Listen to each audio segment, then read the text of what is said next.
အားလုံးပဲမင်္ဂလာပါဆင်မဒီနေ့တော့ exercise 1.1 ရဲ့ number 2 ပုံစံလေးကိုဆွေးနွေးပေးမယ်ပေါ့နော် number 2 လေးကဘာလေးပို့ပါလာတော့ဆိုတော့သူက solve the following equation နဲ့ equation ကိုရှင်းခိုင်းတဲ့အပြင်ကို check your answer ပေါ့နော်ကိုယ့်အဖြေကမှန်လားမှားလားဆိုတာကိုလည်းပဲပြန်ပြီးတော့ check လုပ်ခိုင်းတာပါ okay ဒါဆိုရင်ဆင်မက number A ပေါ့နော် a square minus 2h plus 4 equal to 0ဒါလေးကတော့ number 1နဲ့အတူတူပဲဒါကြောင့်မို့သူကိုစာခွဲကြည့်လို့မရဘူးမရတော့ကြတော့ဆင်မတို့ဒီလက်ထပ်ဂိတ်တိပြောင်းလဲနည်းနဲ့ပြောင်းလဲကြမယ် plus 4လေးကိုညီမကြီးတစ်ချက်ကိုပို့လိုက်တော့ minus 4ဖြစ်သွားပြီဒီစေးရောက်ရင် a square ရဲ့မြောက်ပေါ်ကိန်းကိုကြည့်တော့1 okay ပြီ a square မြောက်ပေါ်ကိန်းကိုကြည့်လိုက်တော့2ကို2နဲ့စားလိုက်တော့ဆင်မတို့ဘယ်လောက်ရတော့မင်းတို့လည်းသိရဲ့2ကို2နဲ့စားလိုက်တော့အဖြေလေးဒီ1ရတယ်ရတဲ့အဖြေကိုနှစ်ထပ်တင်ပြီးတော့ဘယ်လဲပေါင်းညာလဲပေါင်းညာရအောင်ဒါဆိုတော့ a square minus 2h plus 1 square equal to minus 4 plus 1 square လေဘယ်ချမ်းလေးမှာနှစ်ထပ်ကိန်းဖြစ်သွားပြီ h minus 1 the whole square ဖြစ်သွားပြီးတော့ညာဘက်ချမ်းလေးမှာတော့ရှင်းလိုက်တော့ minus 3ထုံးစံတိုင်းပဲ square ပြောက်ချင်တော့ညာဘက်ချမ်းကိုဒီမှာ square root ထည့်ဖို့ကြိုးစားတဲ့အခါမှာသူဒီ square root ထဲမှာ minus ဖြစ်နေတယ် real number မဖြစ်နိုင်ဘူးဒါဆိုရင် imaginary number တေချာသွားပြီသူရဲ့ property ဖြစ်တဲ့ minus နေရာမှာ i square လေးယူသုံးလိုက်မယ်ဒါဆိုဖြေလေးဒီ h minus 1 equal to plus or minus square root of 3i minus 1လေးဒီဘက်ကိုလာလိုက်တော့အဖြေဒီနှမျိုး1 plus root 3i နဲ့1 minus root 3i ဒီအထိက solve the following equation သူကထွက်လာတဲ့အဖြေကိုမှန်လားမှားလားသိအောင် check ပြန်လုပ်လို့ပြောတာ check လုပ်ဆိုတာဘာမှမထူးဆန်းဘူးဟောဒီထွက်လာတဲ့ h တွေကိုပေးထားတဲ့ညီညာချင်းမှာအစားသွင်းလိုက်သူပေးထားတဲ့ညီညာချင်းကိုပြေလည်စေရဆိုရင်အဖြေကမှန်တယ်မပြေလည်စေဘူးဆိုအဖြေကမှားတယ်ဆင်မကအရင်ဆုံး h equal to ဆင်မမှာ check လုပ်တော့မယ်ပေါ့ h equal to 1 plus root 3i ဆိုတဲ့တန်ဖိုးလေးကိုအရင်ဆုံး check လုပ်မယ်ဘာမှအစားသွင်းမလို့ဟောဒီပေးထားတဲ့ equation h square minus 2h plus 4ကိုအစားသွင်းကြည့်မယ် h ပါတဲ့ကောင်ကိုအစားသွင်းကြည့်မယ်သူ့ကိုဖြည့်ရှင်းလိုက်လို့3ညရတယ်ဆိုရင်ဒါပြေလည်စီတာ3ညမရဘူးဆိုရင်မပြေလည်စေဘူးဒိတ်ပြဒီလိုပေါ့နော်ဒါကြောင့်မို့ဆင်မဘယ်ဘက်အချမ်းလေးကိုခြာလိုက်တယ် h square minus 2h plus 4သူ့ကိုဆင်မဖြည့်ရှင်းကြည့်မယ်ဆိုတဲ့ဒိတ်ပဲကဲ h ကိုစားသွင်းပြီးဖြည့်ရှင်းကြည့်မယ် h နေရာလေးမှာ1 plus root 3i အတီးတီးစားသွင်းလိုက်ပြီ the whole square ကိုမင်းတို့ဖြတ်နည်းသိပါတယ်ရှေ့ကိန်းနှစ်ထပ်1ရှေ့ကိန်းနဲ့နောက်ကိန်းမြောက်ခြင်းရဲ့နှစ်စား 2 root 3i နောက်ကိန်းနှစ်ထပ်က 3i square ဒါဝင်မြောက်လိုက်တော့ minus 2 minus root 3 2 root 3i plus 4ဒီနားမှာရတဲ့သူတွေကအဆင့်ကျော်လို့ရတယ်မရဘူးဆိုတော့ဖြည်းဖြည်းချင်းသွားလို့ရတယ်လို့လေ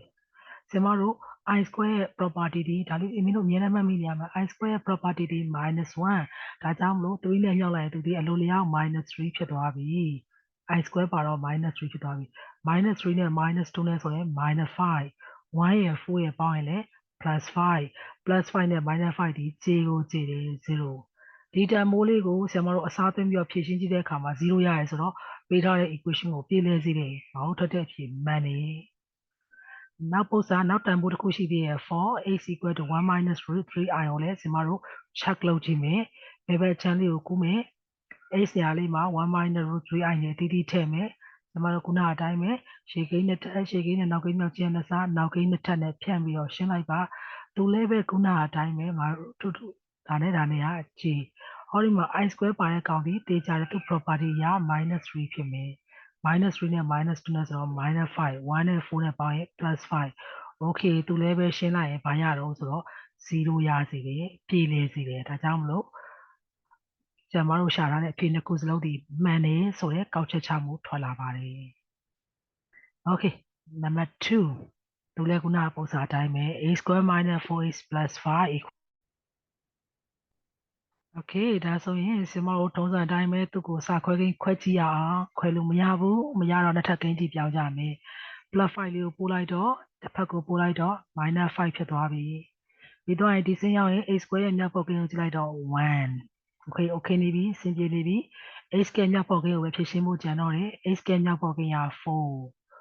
4နဲ့စားတော့ဆင်မတို့ဖြည့်ပြီးပြောင်းရအောင်ဆိုတော့2ရတယ် i2 လေးကိုနှစ်ထပ်တင်ပြီးတော့ဘယ်ရောညာရောနှစ်ခုစလုံးကိုဆင်မပေါင်းဖို့ကြိုးစားလိုက်တယ် a square minus 4h plus 2 square minus 5 plus 2 square ဘက်ချမ်းလေးတွေနှစ်ထပ်ကိန်းဖြစ်သွားရှာပြီ h minus 2 the whole square ညာဘက်ချမ်းလေးကိုရှင်းလိုက်တော့ minus 1ထုံးစံတိုင်းပဲ square ပျောက်ချင်တော့ square root ရဲ့ထဲကိုစူးစမ်းလိုက်တဲ့အခါမှာ -1 ဖြစ်နေတယ် real number တော့မဟုတ်တော့ဘူး imaginary number သိကြသွားပြီ property သုံးလိုက်ပြီ x minus 2 equal to plus or minus I square ဒါဆိုရင်ဖြေရ plus or minus I ပေါ့ x ကိုလို့ကျွန်တော် plus minus 2လေးကညာဘက်ချောင်းလာလိုက်တော့ plus 2ဖြေလေးနဲ့မျိုးထွက်သွားပြီဒါလေးဒီ solve the following equation ထိပဲရှိသေးတယ် check လုပ်ပါလို့ပြောရင်တစ်ခုချင်းစီကိုပြန်ပြီးတော့ check လုပ်ကြမယ်ရေစုံ2 plus I ကို check လုပ်မယ်ပေးထားတဲ့ equation ရဲ့ဘယ်ဘက်ချမ်းလေးကိုကူးပြီးတော့ဖြည့်ရှင်းကြည့်မယ် x ညာလေးမှာ2 plus I နေထည့်လိုက်ပြီးရှေ့ကိန်းနှစ်ထပ်4ရှေ့ကိန်းနဲ့နောက်ကိန်းမြောက်ချင်းနှစ်ဆ 4i နောက်ကိန်းနှစ်ထပ်က I square minus 8 minus 4i plus 5 okay ဒီမှာလည်းပဲဆရာမတို့ plus 4i နဲ့ minus 4i နေရာကြည့်ဟောဒီ I square ဒီတေးကြတယ် minus 1ဖြစ်မှာသူ့ရဲ့ property က minus 1နဲ့ minus 8နဲ့ဆိုတော့ minus 9ဟောဒီက4နဲ့5နဲ့ဆိုတော့ plus 9တေးကြတယ်သူဒီ0ဖြစ်မှာဒီမှာလည်း0ဆိုတော့အော်ပြေလဲစီတယ်ငါတို့ရှာတဲ့အဖြေမှန်တယ်ပေါ့ပြီးတော့ရင်ဒုတိယအဖြေလေးကိုလည်းပြန်ပြီး check လုပ်မယ်ခုနအတိုင်းပဲဘယ်ဘက်ချမ်းလေးကိုကူးရဲ့ x ရာတွေမှာဖြည့်ထည့်တယ်ကျွန်တော်တို့ဖြန့်ချတယ်ရှင်းလိုက်တဲ့အခါမှာခုနအတိုင်းပဲတစ်ထည့်ရတယ်ရပါတယ်ဒါဆိုရင်ဆရာမတို့ရှာထားတဲ့အဖြေနှစ်ခုစလုံးဒီ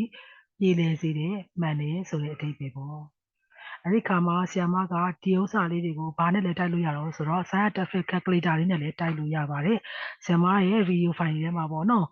ဆရာမတို့ using scientific calculator ဆိုတဲ့ file လေးရှိပါတယ်အဲ့ဒီမှာဟောဒီစခွဲကိန်းတွေကိုဘယ်လိုခွဲရမလဲဘယ်လို calculator နှိပ်ရမလဲဆိုတဲ့ကောင်လေးကိုဆရာမသင်ပေးထားပါတယ်အဲ့ဒီမှာနှိပ်ကြည့်လိုက်မယ်ဆိုရင်မင်းတို့အခုလိုပြင်ပန်းခံတွက်စရာမလိုဘဲနဲ့ဟောဒီ a square minus 4h plus 5 equal to 0ဆိုတဲ့ကောင်လေးကိုနှိပ်ရမယ့်ပုံစံလေးသိရတယ်ဟောဒီအဖြေနှစ်ခုကိုသူကတန်ထုတ်ပေးပါတယ်ဟုတ်နော်ဒါဆိုရင်ဆရာမတို့ဒီတွက်နည်းတဲ့သိမယ်ကိုယ့်အဖြေကိုမှန်လားမှားလားအောင်လည်းအစောကြီးက calculator လေးနဲ့ချိန်ကိုက်လို့ရပါတယ် calculator နှုတ်နည်းလို့လည်းတွားကြည့်လို့ရပါတယ်ကဲဒီနေ့တော့ဒီနားမှာရအောင်အားလုံးကိုကျေးဇူးတင်ပါတယ်